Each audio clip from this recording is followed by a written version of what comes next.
purpose of the Chamber's report card is to inform the community about the progress of Metro schools and to offer recommendations for improvement to the school system. For 3 years in a row, this report card has received a National Award for Communications Excellence from the American Chamber of Commerce Executives.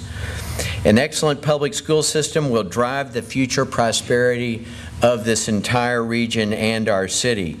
And we hope that bringing business people and community leaders together to discuss education policy will generate further involvement and interest in our schools. It is a pleasure to be among so many people who continue to believe in our children and understand the importance of public education. There's so much that we don't know, but there's so much that we do know about what is going on in our communities. We do know this. As community leaders, we can make children a priority and put them on the path to a healthy and productive lives. We can create places where children are safe and healthy and learning and growing. When we all join hands to work together, children and families and our whole community thrive. In this spirit of common purpose, I am pleased to accept the Chamber's report card on behalf of the Board of Education of Metro Nashville Public Schools. We appreciate the Chamber staff and the volunteers who produced the report under the leadership of Ron Corbin and Todd Van Water. We are committed to providing every student the foundation of knowledge, skills, and character to excel in higher education, work, and life. We embrace every child in our schools, and we appreciate your support and your collaboration. The 2012 Education Report Card Committee began its work in August, conducting interviews, collecting data, and visiting schools before developing findings and recommendations. This report represents our consensus view of the 2011 to 2012 school year in Metropolitan Nashville Public Schools. I'd like to give a special thanks to the Chamber volunteers who make up this committee, each spending an average of 40 hours of their time to produce this report. You know, each year the Chamber report card provides an assessment of the school system's performance during the most recently completed school year. In our 2009 report, this committee acknowledged that it would take 3 to 5 years of measurable gains to turn around Metro schools. For the past 3.5 years, the district has made some progress toward this goal. But while Metro schools made gains from the previous year across multiple measures, the committee and even the school district believes that the pace of improvement is not fast enough. For this reason, the committee is anxious for dramatic change. It's time for bold action. We are encouraged by Dr. Register's announcement in a recent press conference that the district is ready to embrace radical change. We're anxious for that change to take place because radical change comes with radical expectations. And we're actually waiting for that and anxious for that. We believe the district can meet the expectations by concentrating on the strategies that are producing results while maintaining a relentless focus on the key measurements that drive success. This must accelerate progress and increase accountability. Let's take a look at some of the achievement data for the 2011 and 2012 school year. Students in grades 3 through 8 showed fairly significant math gains, with 39% scoring proficient or advanced, up 6.5% from the previous year. You can see that the number of students considered proficient or advanced increased for every subgroup in 2012. Reading gains were more modest, with 41% meeting proficiency benchmarks, representing a growth of 2.9%.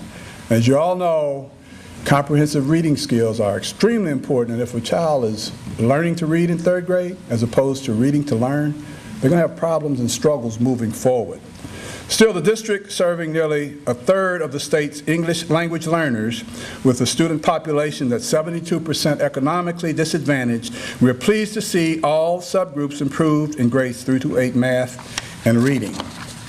For grades 9 through 12, the district saw growth of 4.2% in Algebra 1, up to 41.8% proficient or advanced.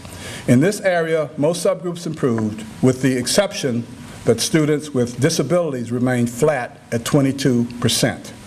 Finally, in high school English 2, most subgroups improved, with overall growth of 2.1%, up to 48.7% proficient or advanced. However, the Asian subgroup, which makes up 4% of Metro students, has declined each year, and the Hispanic subgroup, representing 16% of Metro students, remains flat at 37%. While we commend the district for improvement in the percentage of students who are proficient or advanced, we remain concerned that overall achievement is unacceptably low. The ground we have to cover is apparent when Metro Schools is viewed alongside the Middle Tennessee school districts. As you can see in the chart of grades 3 through 8 students scoring proficient or advanced in reading and math, the two bars to the far left represent Davidson County. Metro Schools' achievement levels remain below the state average. This is why we cannot be satisfied with small steps forward. We must aim for dramatic growth. We've got to step up the pace and move the needle. In terms of accountability, this table shows the status of Metro Schools in each of the surrounding counties, plus the 3 other urban school districts in Tennessee. The new accountability system that resulted from the state's No Child Left Behind waiver focuses on increasing proficiency for all students and closing the achievement gap. Metro Schools was placed in intermediate status under the new accountability system in yellow on this table, as were many of our neighboring counties. Metro Schools met 7 out of 9 of its annual measurable objectives, having fallen short on its 3rd grade reading and graduation rate targets. The graduation rate is the only measurement in the state's accountability system that lags 1 year behind. Metro Schools did not meet its 2012 annual measurable objective for graduation rate because the state changed the calculation to a 4-year rate for all students. In previous years, English language learners and special education students were given a 5th year to graduate on time. Because of the 1-year lag in this measure, we already know that the district will meet the 2013 graduation rate goal. And here we see the percentage of Metro graduates scoring at 21 or higher on the ACT.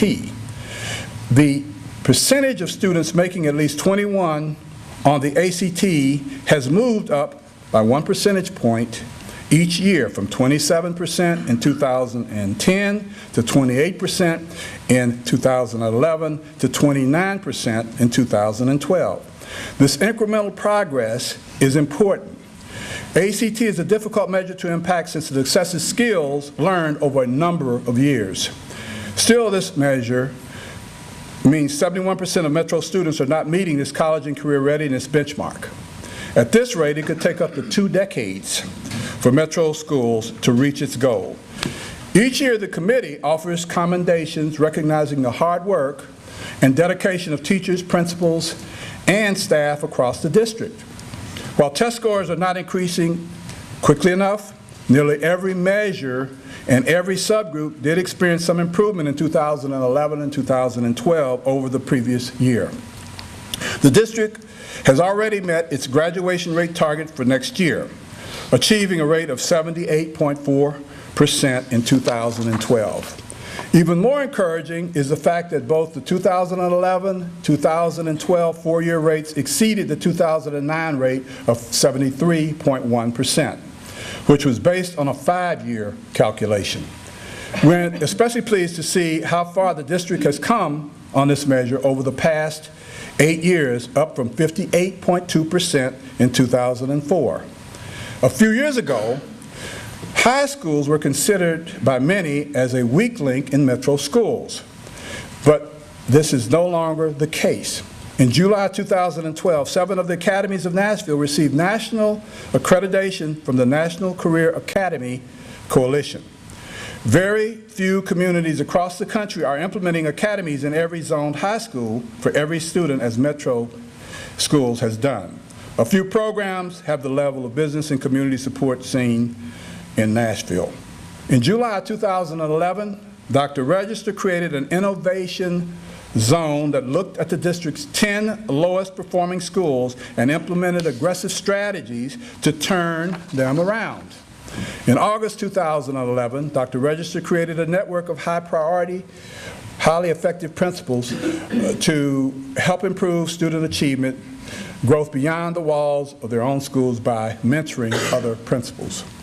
Just 2 weeks ago, Dr. Register announced the Metro schools would be expanding this initiative to involve more leaders in more schools. In 2011-2012, the district continued to add information into MNPS leads. That's the district data warehouse. Now, with information including student achievement and discipline, teacher certifications and professional development, and financial data, the district has the capacity to move toward more data-driven decision-making. Just as we offer commendations each year, we also have identified 4 challenges facing our school system. While we commend the district for incremental gains across most achievement measures, we remain concerned about the pace of improvement. Less than half of the Metro students are proficient or advanced in reading and math. The results of individual student subgroups indicate that there continues to be a large achievement gap. That's why we're anxious for the radical change Dr. Jesse Register has mentioned, in hopes that it will lead to dramatic gains in student achievement. The district's reform initiative, MNPS Achieves, has made progress since its formation 3.5 years ago. However, the complexity of the plan, with 46 separate initiatives, creates a lack of understanding around the direction of Metro schools. The community's clear desire to support the improvement of our schools is hindered by a lack of clarity around how best to provide that support, and uncertainty about whether the efforts already underway are producing results. An issue that arose during numerous committee interviews was the delay in receiving test results from the state. As an example, the state released its priority schools list on August 13th, 12 days after the new school year began in Nashville. This allows no planning time before the beginning of the school year and doesn't give parents time to make informed decisions around school choice. We believe the Department of Education should share priority status and test results with schools and districts as soon as possible, with a public release no later than June 30. Along with 46 other states, Tennessee is taking the important step to implement the Common Core State Standards in every school by 2014. The new standards include an increased focus on skills necessary for college and career readiness. Within 2 school years, the district will have to ensure it has enough computers and bandwidth to accommodate the new online PARCC assessments that accompany the Common Core Standards. As you can see, there's a lot of change occurring in Metro schools. As part of the research that goes into developing the report card, for the past 5 years, the Chamber has commissioned a public opinion poll on education. Over the next several slides, we'll learn how Nashvillians felt about the Metro schools at the end of the last school year in May 2012. For the 5th year in a row, education is the most important issue for Nashvillians, even at a time when the economy continues to be a concern. 85% of Nashvillians believe improving public education is personally very important to them. See the dark green in this chart. The light green portion shows those who think improving public education is somewhat important. So overall, 97% of Nashvillians claim that improving public education is important to them.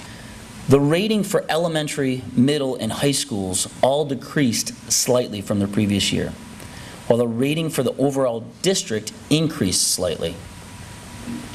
As you can see in the chart, the public perception of Metro schools has remained virtually flat over the past 4 years, despite incremental progress in student achievement. Asked whether K-12 education in Nashville was better than a year ago, 58% said it was about the same. 14% said it was better, and 13% said it was worse. Nashvillians continue to see parental involvement, a committee focus last year, as the #1 issue facing Metro schools, followed by student achievement and teacher effectiveness. 81% of Nashvillians feel Metro schools need more funding in order to meet challenges schools face. This includes both those who strongly agree and those who somewhat agree. As a reminder, this poll was taken just a few weeks after the mayor proposed a property tax increase, including an eventual increase of more than $40 million in additional fundings to our school. 82% of Nashvillians clearly support charter schools as an important public school option in our city. Given this public interest, it was natural for our committee to choose charter schools as this year's focus topic. As the committee examined charter schools, we did so recognizing that this model is just one tool that state and local educators can use to improve student achievement. It is critical to note we are not pushing charters as the solution for MNPS. In examining this topic, the committee came away with several key observations about charter schools. First, the district needs a comprehensive strategy for charter schools. Charter schools are district schools, and students at charter schools are district students, so we need a comprehensive plan. With the changes in the state's charter school law, the number of yearly applications is growing rapidly. The school board needs to be more proactive about defining the types of charter schools most needed. Additionally, and an important opportunity exists for the school board and the district to articulate how additional charters can improve the overall performance of Metro schools. In December 2010, the district and Nashville charter operators took a proactive step to create a collaboration compact, outlining how district and charter operators would work together. Much has happened over the past 2 years, making it an opportune time to revisit the language and update the compact. Charter schools face many frustrations during the startup phase once they are approved to open. Eager to begin implementing their instructional models, they are challenged by having to build from scratch plans for acquiring student-ready facilities, running county-wide transportation, and contracting for federally approved meals. Metro Schools has the infrastructure and the capacity to provide these and other services. So a formal shared services system will benefit both the district and charter operators. The committee visited several high-performing charter schools and made these observations. At the schools we visited, students were polite and attentive to their teachers. Some of the charter schools utilize culture audits and feedback to ensure teachers are keeping students engaged, disciplined, and alert. We witnessed a persistent use of data and high expectations. School values were posted on walls in every classroom, and all teachers and students knew what they were expected to attain. Parents are involved, and teachers are available. Some schools have agreements with parents that require a certain level of parental involvement. We heard that many charter school teachers make frequent home visits and provide cell phone numbers for parents to call teachers well into the evening. We saw that a focus on recruiting and retaining highly effective teachers made a big difference.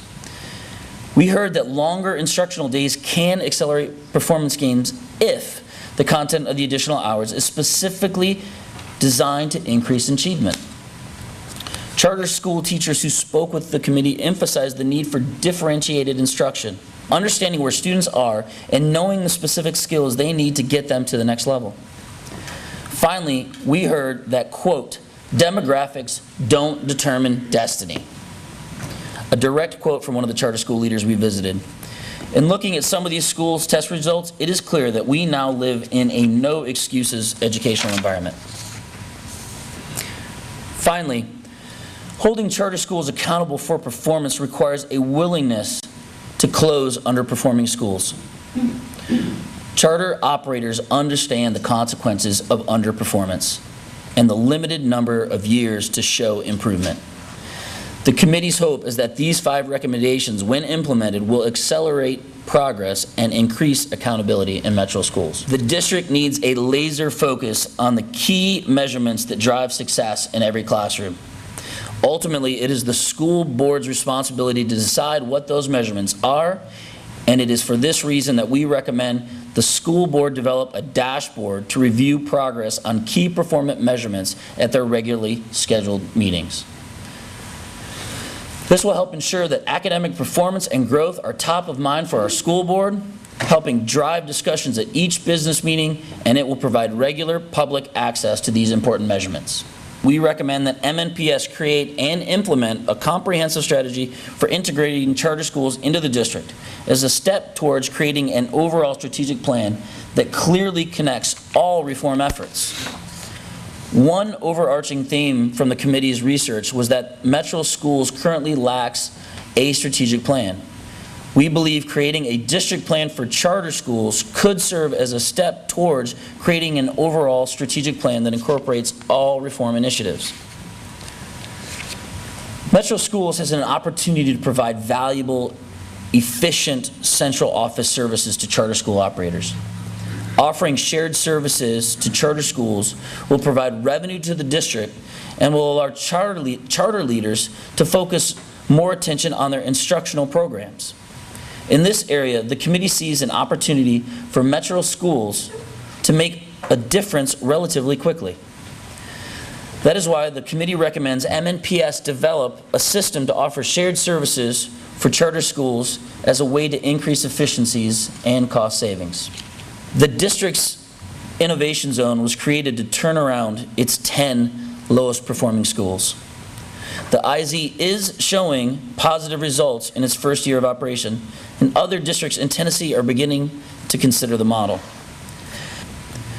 That's why the committee recommends that MNPS broaden the innovation zone to the bottom 25% of schools, with an understanding that all Metro schools will benefit from a model that provides increased flexibility to school leaders in exchange for greater accountability around student outcomes. We have an opportunity in Nashville to open and expand high-quality charter schools, but we must also make sure that expectations for performance are crystal clear on the front end and insist on closing poor-performing charter schools.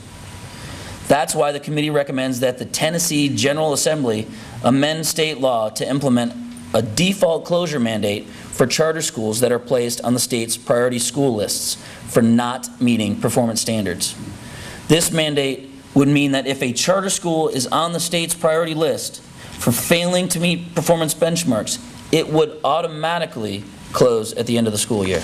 Targeting the lowest performing schools as measured by the state's accountability system would not preclude the school board from closing other charters that are not meeting performance benchmarks in their charter agreements. It simply makes the closure process easier, quicker, and more predictable.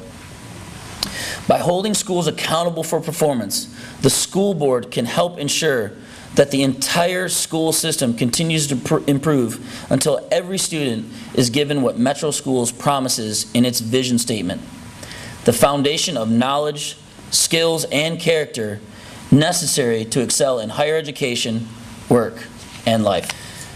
When Dr. Register arrived at Metro Schools nearly 4 years ago, he began working to change the culture of Metro Schools. Today, we are eager to see dramatic results being achieved in some of our schools expand to impact every child in every classroom. We believe we have the right leader in place to make this happen. I'm not going to use my time today to try to react to all of these. Instead, what I hope to do is to just focus very briefly on some of these recommendations and talk about what our next steps need to be. I think that's what's important. So let me just say, my takeaway from the report was, one, a good foundation's been laid over the last 3 years. We feel very good about the work that's been done in our system. We are moving in the right direction, and student achievement is not improving at a fast enough pace. I agree with all of those. Student achievement is too low. That's an urgency. That's an urgency that we have to see in both reports. We've heard from our people that central office bureaucracy impedes autonomy It impedes the opportunity for good leaders, good school-based leaders, to quickly move ahead, and we have to address that. And that there's a lack of principal autonomy and accountability in the system. To make rapid change, change has to be transformational. That means if we want radical outcomes, then we have to do things differently. We cannot continue to do the same things. Transformational change is what we're after, not incremental change, which means doing the same things better every year. So let me talk about several areas of change that I think are very important. Number one, the concept of network lead principals, greater autonomy and greater accountability for principals. We've started that process this year. We have 7 of those and 2 school-based lead principals in our district now. I'm very proud of the work that's been going on this past year with a change to network lead principals. The 7 network leads are in place this year. They were carefully selected. They were selected based on student achievement, the best results. They were selected based on their leadership skills and their capacity to lead great schools and to spread that leadership in networks. Our goal is to give them more autonomy and to hold them more greatly accountable for the results. Our goal is to grow their influence in best practice networks across the district. Our expectation is to take this to scale in 2 years. We have 10 schools that fit this model now.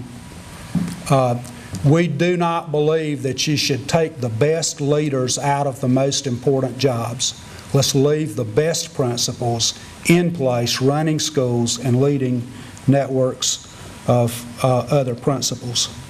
I'll tell you, I'll go back to a comment that was made in the Chamber report, that there's a foundation that's been laid over the past 3 years. 18 months ago, this district did not have the capacity to identify network leads. We had to grow that capacity, and we're continuing to grow that capacity with a significant investment in leadership development. The I-Zone recommendation from the Chamber. And we've worked with our charter, not our charter partners, but with our tribal partners to really develop a set of strategies to turn around these schools that fall into the lowest category of performance. Through inspection, through self-analysis, through external evaluation, and through developing leadership and networks. We are presently growing the number of I-Zone schools to 34. During the course of this school year, using the practices that we've learned from our tribal partners. So we feel like we're really, that's the cornerstone of the change. Network leads, greater autonomy, greater responsibility, greater authority, greater accountability for our best practice principles, and to take that to scale on a district-wide basis. The second component that we have to have is to restructure the central office. I'll come out with an announcement in mid-January about the way that we're doing that. It's not a budget-cutting practice. It is a streamlining practice to make sure that the central office supports those autonomous networks of principals. We're going to focus on a couple of areas of work in our central office as we look at this restructuring. Our Leadership and Learning Department, how we supervise principals. Are we too top-down? Do we put up set roadblocks for giving these network leads autonomy? Asset, our Human Resource Department, has antiquated practices. When principals need to make decisions about who they hire, they need to be able to do it quickly. They need to be able to deal with their problems, and we need to create a system by which they can do that. 3 of the 5 specific recommendations of the Chamber report dealt with charter schools. I think that's very timely. I think it's very important that that comprehensive conversation be held in this community. It is important to strategically incorporate charter schools into the overall plan for public education in Davidson County. We must plan for responsible growth of charter schools that add value to the system of public schools that presently exists. We cannot bury our heads in the sand and say charter schools are not good for us. We have great charter schools in Davidson County today. We need to learn from those and develop collaborative partnerships with those. Nor do we need to say that the public school system in Davidson County is broken and can't be fixed and needs to be replaced with all charter schools. Those are the two extremes. Neither of those extremes is the correct path. So the real question is, what are we after? What do we want? What are we really after? And I'll give you the answer, my answer. 3 words: all good schools. That's what we have to be after. We have 150 of them, give or take a few, depending on how you count schools. What we have to be about, the urgency for us, is to create all good schools in Davidson County. No child deserves a bad school. So that includes district zone schools that are good schools, magnet schools that are good schools, choice option schools that are good schools, and charter schools that are good schools. And all of them need to learn from each other. Good charters are innovative. They have good achievement. We need to learn from that. We need to learn from their innovative practices.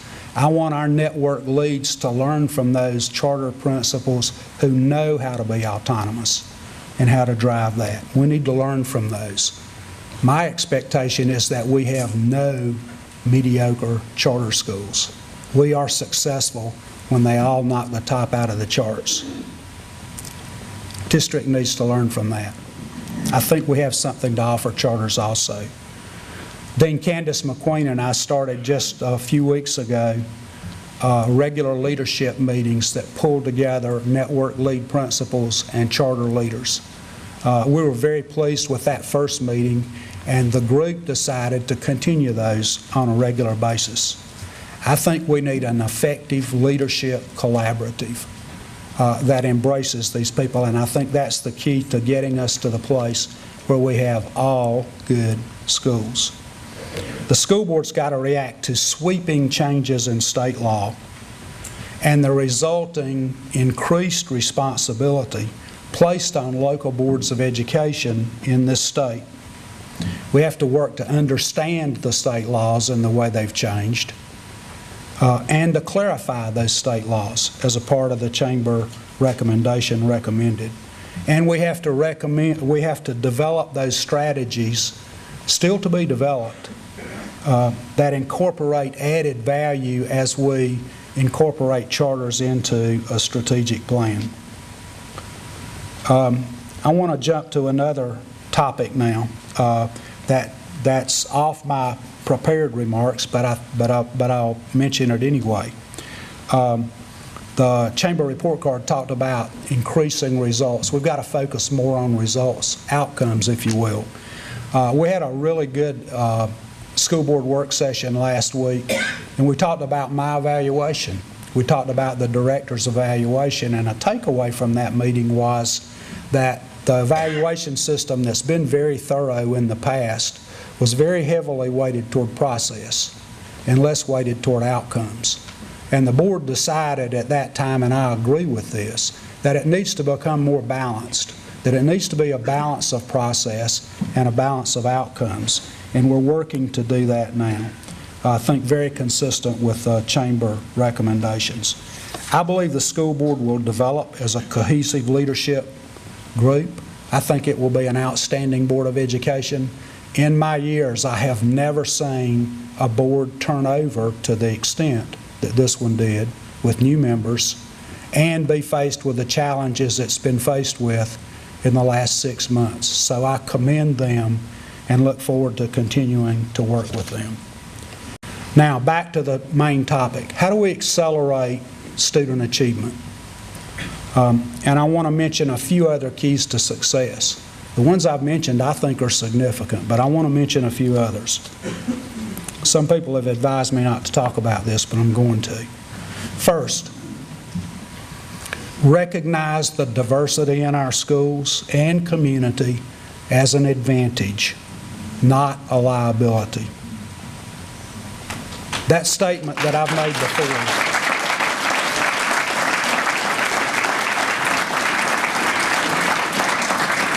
I've been misunderstood sometimes when I make that statement. I'm not talking about a desegregation plan. I'm talking about the fact that status of students does not matter, that diversity and quality are not mutually exclusive.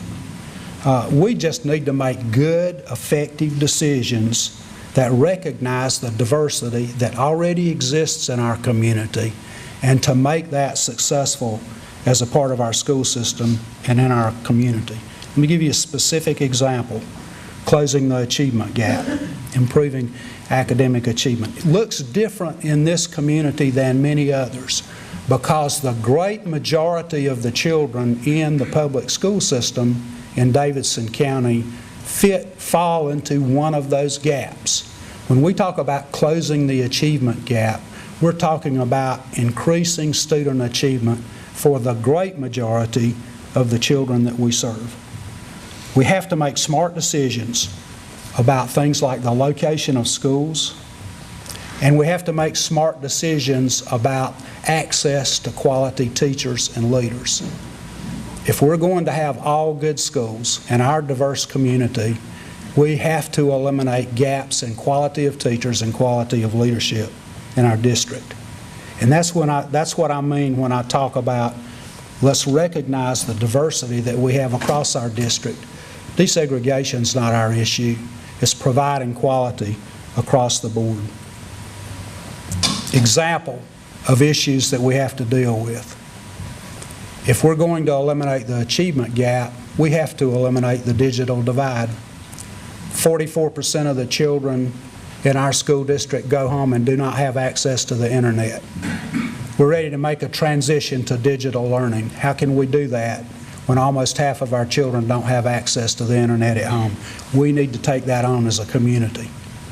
And I don't care about some research that says access to technology doesn't make a difference. It does if you know how to use it. And we have to learn how to use it and be smart about it. And I want to close with this. Given the recent happenings in Connecticut this week, we have to look at the social, emotional development of children in our schools.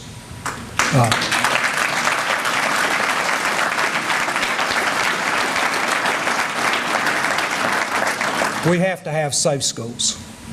I want you to know that I think our schools are safe. We're doing a lot to promote safety. Is it enough? The answer is no.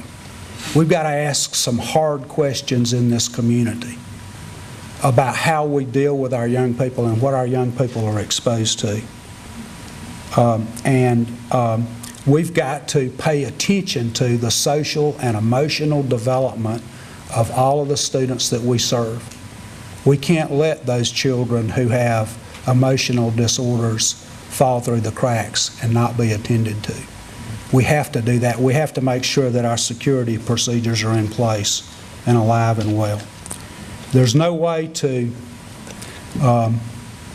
guarantee that we don't have crises like what's been experienced in our country.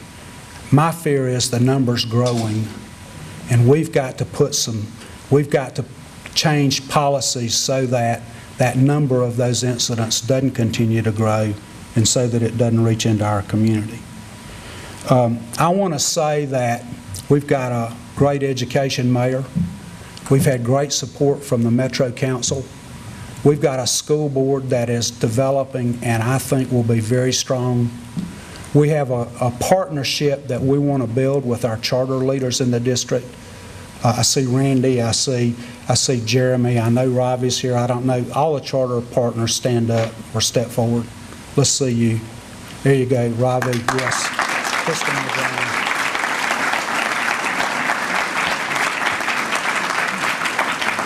we hope that we can develop that. I think that in this community, we have the opportunity to be the best in the country, and I look forward to working with you to do that. Thank you very much.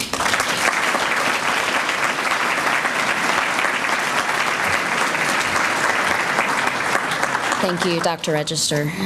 We live in a city that is fortunate to have a mayor and Metro Council, as Dr. Register said, that put education as one of their top priorities. And we've seen that especially over the last year through a tough budget cycle that ended up with a more than $40 million increase in funding for our schools. With that, I want to thank Mayor Dean and welcome him to the podium to say a few remarks.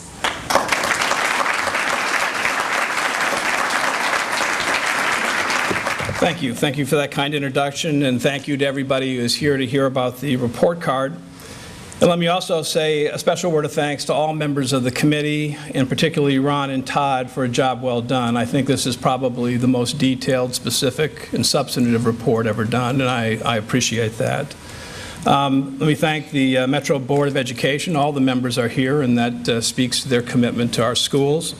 I'd also like to recognize Sandra Moore, Jason Holloman, and Berkeley Allen, who are with us from the Metro Council, along with Jason Paul, who's our new state representative and who also served on the report card committee. Thank you all for being here. Now, I am proud of the improvements that have been made in our schools over the past several years. Our administration, teachers, and students have worked hard, and they deserve recognition for the progress that has occurred. Our students have been my top priority since the first day that I started campaigning for mayor, and they remain my #1 priority. As mayor, I have supported our school system both financially and as a willing partner in implementing reforms, and I will continue to be an avid supporter of schools for as long as I am mayor. However, today my message is this: although we are moving in the right direction, we are not doing so fast enough. We have over 80,000 children depending on us. We have to get this right. Every child has one shot at 3rd grade, and the 8th grade, and high school. The unfortunate reality is that there are thousands of children in our schools who are not getting the tools they need to be successful. Consider this startling fact.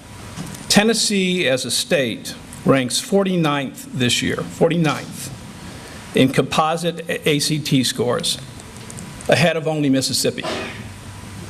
And our district's composite score is considerably lower than our state score and lower than Mississippi's. The ACT test is designed to determine college and career readiness. A minimum composite score of 21 is needed to succeed in college, yet only 29% of our students scored a 21 or above in 2012. Less than 1 in 6 of Tennessee's high school seniors met all the college readiness benchmarks on the ACT. More than 1/3 of them were not college ready in any subject area. Of all the school districts in the 10-county Middle Tennessee region, and you saw the charts, ours is the lowest performing in reading. Let that sink in. Of all the 10-county Middle Tennessee region school areas, ours is the lowest performing in reading. Of those, we outperform only Maury County by 0.1 in math. When compared to the other 3 urban districts, Hamilton County, Knox County, and Memphis, we outperform only Memphis. That's not acceptable. While some progress is being made, incremental progress is not enough to make a difference for our students who are at schools at this moment. At this moment, those 3rd graders are getting their shot at 3rd grade. Not 2 years from now, not 3 years from now, right now. And whose futures depend on the education they receive today. These kids can't afford to wait for the results of a 10-year plan, a 5-year plan, a 2-year plan, and so the time for bold, aggressive action is now. Some reforms are working better and faster than others. In my opinion, we should focus on replicating and strengthening those reforms. Let's devote our resources and our attention to what works. We owe that much to our children. There are many, many talented, and dedicated people working in our traditional schools, and I visit them often. And there are some great things happening in several of our schools. I was at Rose Park Middle School recently celebrating their success. I appreciate and value all the people working hard every day in all of our schools and do not want my remarks misinterpreted to sound otherwise.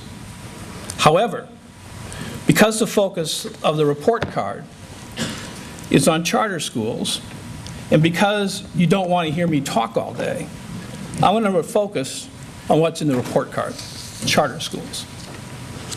I know that there's been a lot of debate here in Nashville, across Tennessee, and indeed across the country about charter schools. Some believe they are the answer to our nation's education crisis. Some believe they are the worst thing that ever happened to public education. And as with most things where people are at extremes, I would submit the answer lies somewhere in the middle. Charter schools are not a panacea. They're not the sole solution to a very complicated problem. But quality charter schools can and should play a big role in reforming our education system and providing our students with excellent education they deserve. And I would suggest that it's time to set aside the differences between charter and traditional school supporters. After all, they're all public schools. And we will need the resources and expertise of both to realize our goal of a quality education for every student in Nashville. While Nashville's charter community is still in many, many ways in its infancy, we are already seeing some remarkable results. I think those results deserve some special attention today, and please read the report card, as I think we can learn from their successes. One of our oldest charter middle schools, KIPP Academy, will see their first 5th grade class graduate from high school this year. KIPP, which is one of the nation's most prestigious charter organizations, continues to excel here in Nashville. In the recently released data from 2011-2012 school year, KIPP Academy Nashville showed more overall student growth than any other middle school in the district, including our academic magnet schools.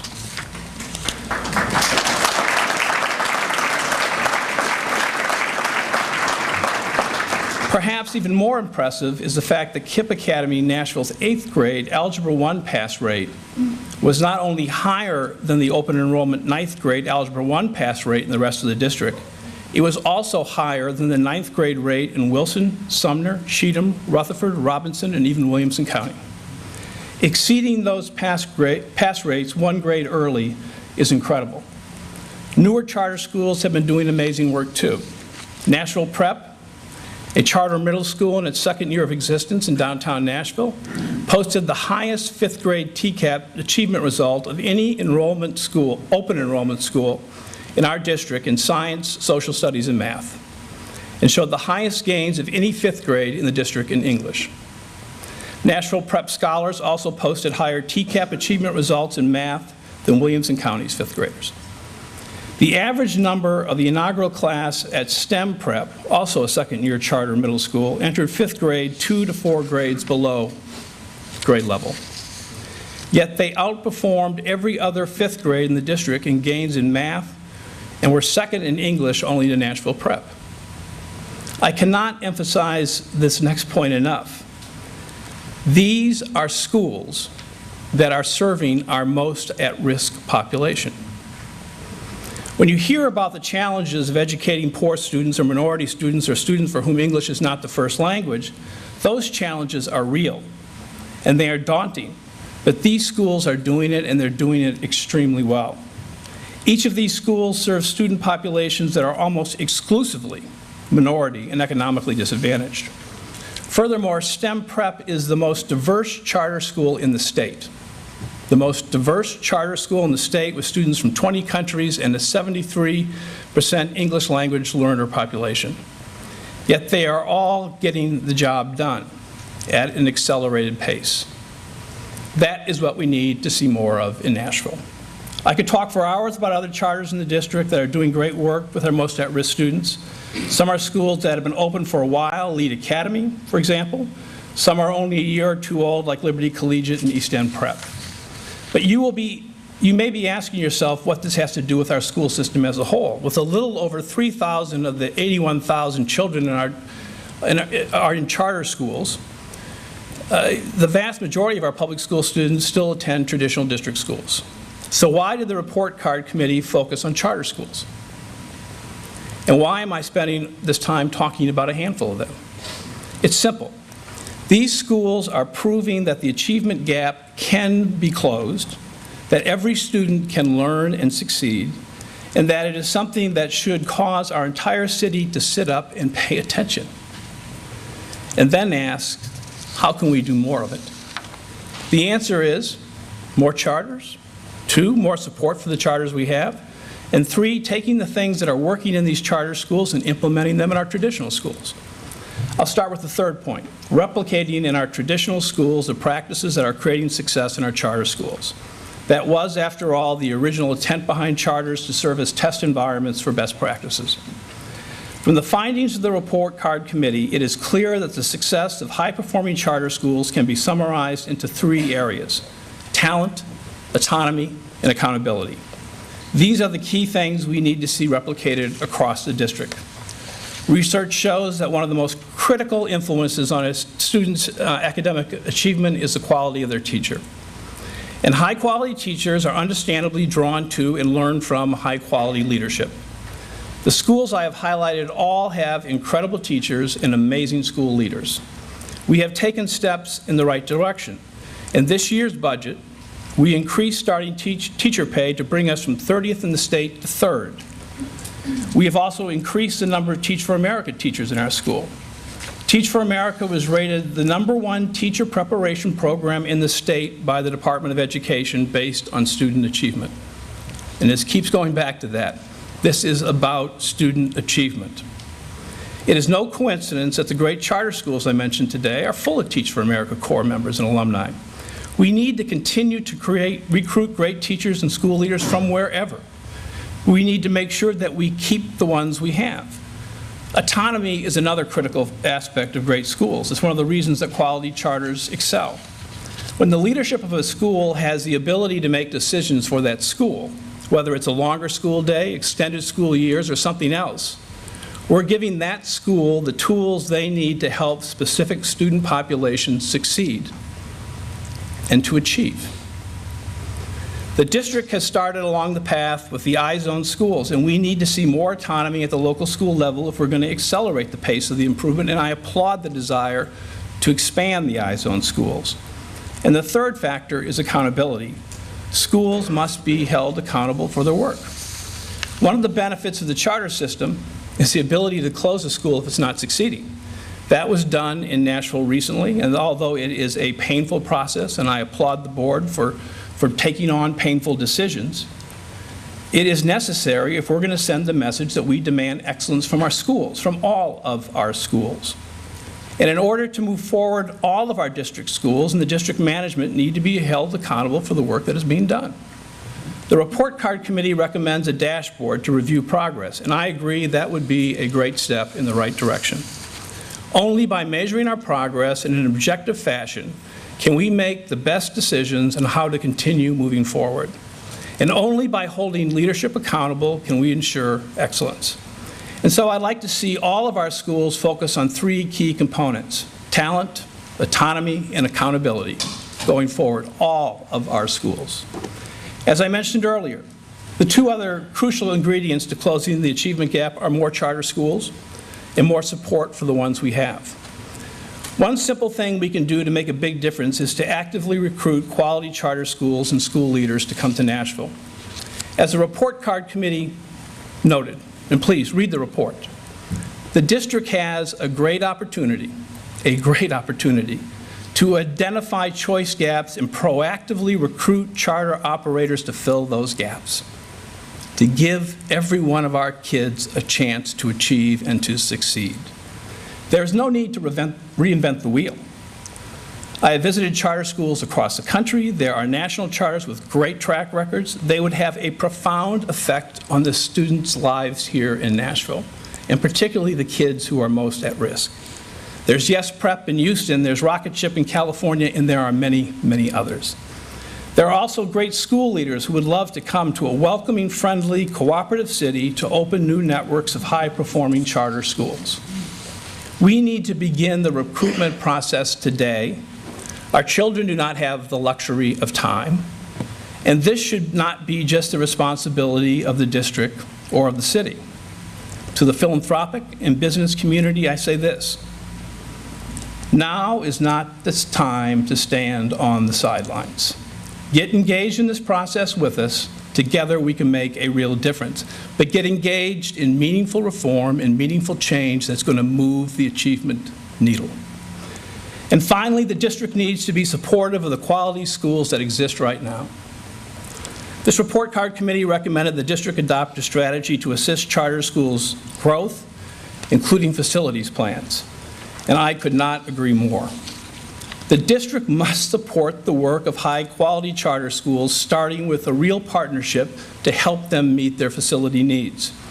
Of the 3 high-performing charter schools I highlighted earlier, 2 are without facilities for next year, and 1, KIPP, will only have a facility because the city stepped in and provided the additional funding.